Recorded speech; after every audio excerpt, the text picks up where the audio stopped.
In 13 years of practice, I thought I had seen everything ruptured. Eardrums, parasites, even the occasional toy piece. But this, the boy came in alone, trembling, clutching his ear in agony. "It's from Dad's experiment," he whispered before going silent. I gently examined his ear and froze. This wasn't an infection. It was deliberate, precise, and unmistakably man-made.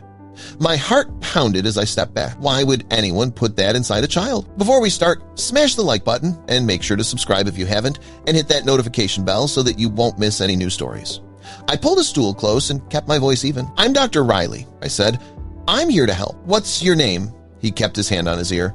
"Evan," he said, soft but clear. "Okay, Evan. How old are you?" 8. I nodded and angled the light away from his eyes. "Did anyone come with you?" He shook his head. "All right, we'll take care of you. Can you sit up straight for me?" He did, stiff and quiet.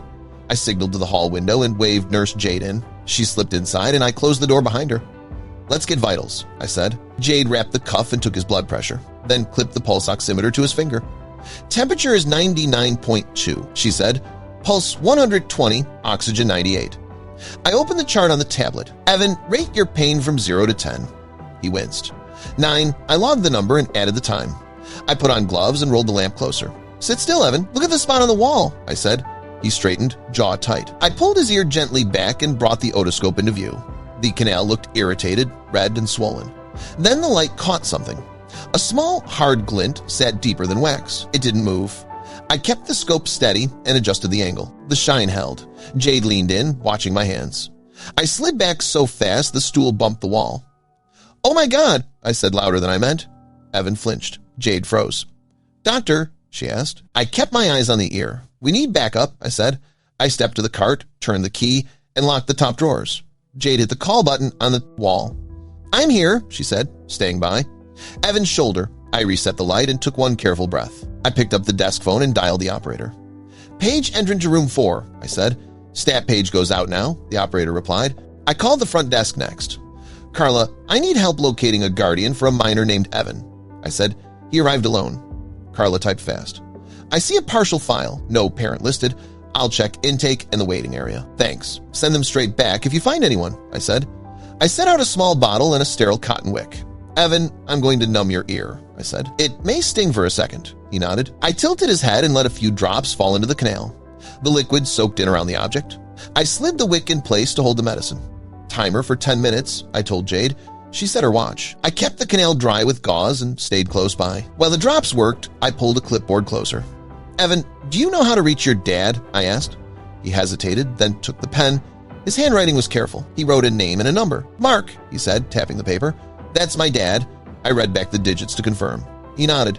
"Is there anyone else we can call?" "Okay, we'll start with him," I said, and saved the note. I used the clinic phone first. The call rang out to voicemail. "Mark, this is Dr. Riley from Northside Urgent Care. Evan is here with ear pain.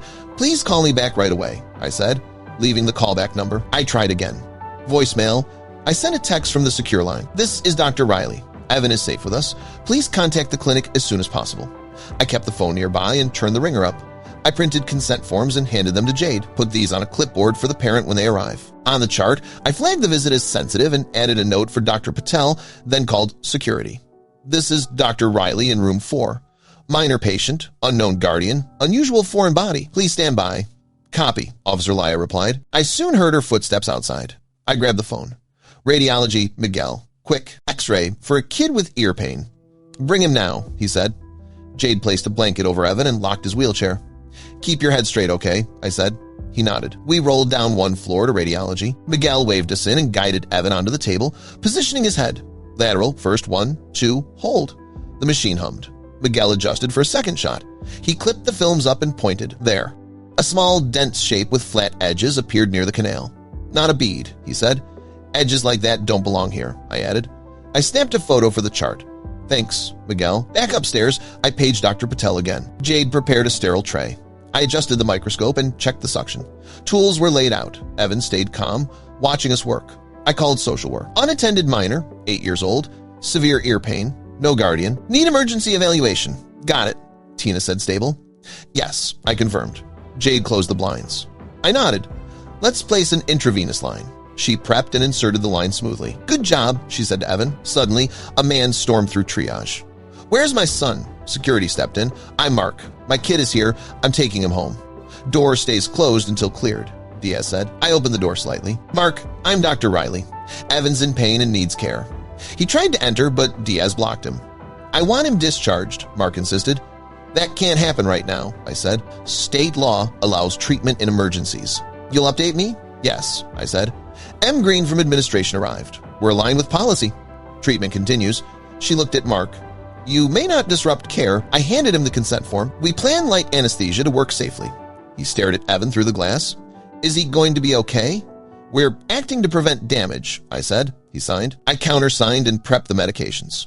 Tray 2, microscope on, I told Jade. She opened the sterile packs. I cleaned the outer ear and draped the area. Head left, chin up, I said. Evan complied as I adjusted the scope. Dr. Patel entered. Let's get him comfortable. Ron started anesthesia. Small dose, he said. Evan relaxed. Heart rate 110, oxygen 99, Ron confirmed. Irrigation, Patel said. I flushed warm saline into the canal. Suction, I said. Red debris lifted. A hard edge appeared. Not wax, Patel said. He nudged it gently. Hook, he said. Jade handed it over. I kept the light steady.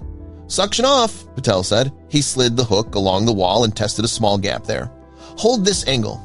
If he coughs, tell me, he said. Got it, Ron replied, monitoring vitals. The hook snagged the edge. Gentle pull, Patel said. The canal widened and a dark fragment slid forward and popped free. Specimen jar, I said. Jade opened the sterile cup. Patel placed the piece inside. I photographed the view and added a scale shot with a ruler. Bag it. No one opens it, I said. I returned to the scope. Any more? Patel asked. Canal looks clear, I said. I applied antibiotic ointment, then packed a small strip to control bleeding. Drum intact, I noted. Patel nodded. Good. Patel documented the case. Foreign body removed. No perforation, minimal bleeding, packing placed. He prescribed antibiotic drops and oral antibiotics, pain medication as needed. Follow up in 48 hours, I said. Patel agreed. Mark asked, when can he go home? After monitoring, I said, we'll give full instructions. Caleb examined the piece closely. Here's a port, not standard. Nguyen stepped into the hall and called the district attorney. We have logs, school matches, medical visits, and a pattern, he said, requesting charges and a technical order. He turned to me. Write a short court statement, facts only, procedure, findings, risk to Evan, and treatment. I nodded. I'll include ear images and times. Good, he said. They want it within the hour. Nguyen called into the search team. Status. Officer Perez replied, warrant served. Inside now. 2 laptops bagging prototypes, labeled storage bins. Wynn said photo tag and seal everything. Read labels. They confirmed. I stayed with Evan. Any pain now? He said just a little. I checked his chart. Fluids were steady. Patel said packing stays until tomorrow, drops tonight. I set a timer and reminded Evan to take small sips of water. Later, the elevator doors opened. Mark was escorted out in cuffs. He cursed, but Diaz blocked him. No contact with staff. I closed Evan's door and checked the lock. Tina sat beside Aunt Kelly. We'll keep the room quiet. Evan watched cartoons. I printed my report and photos, clipped them, and gave copies to Alicia. And when chain form signed, he asked. Yes. All pages logged. Evan was eating breakfast when Aunt Kelly walked in with a small bag. I found pajamas, she said. Evan smiled and got changed. He showed her his game and I checked his ear. Drops after breakfast, I said. Tina brought forms for long-term custody. Aunt Kelly signed. Nguyen's phone buzzed. Lab alert. Alicia called a quick meeting. We gathered in the conference room. Priya arrived and opened her laptop. Forensic readout confirmed stored logs tied to Evan's biometrics. She said timestamps matched school events. Alicia listed the charges. Child endangerment, unlawful surveillance, aggravated battery. Mark entered with his lawyer. Alicia summarized. Mr. Hale replied, we reserve comment. Wen handed over evidence. Nguyen handed custody papers to Tina. Update the court portal. Diaz ensured security stayed in place. I said, if the ear looks good, we'll discharge tomorrow. Alicia nodded. No contact order continues. Tina confirmed Aunt Kelly would handle transport. The next day, we walked Evan to the curb. I handed Aunt Kelly the eardrops. 3 drops twice a day. Follow up in 2 days. Evan hugged me. Thanks, doctor. I smiled. You did great. Nguyen held the door. Drive safe, he said. We watched them leave. Back at the clinic, I sent the final report with photos. I locked up, checked the alarm, and texted Jade. Evan's home with Aunt Kelly. All set. She replied, good. See you tomorrow.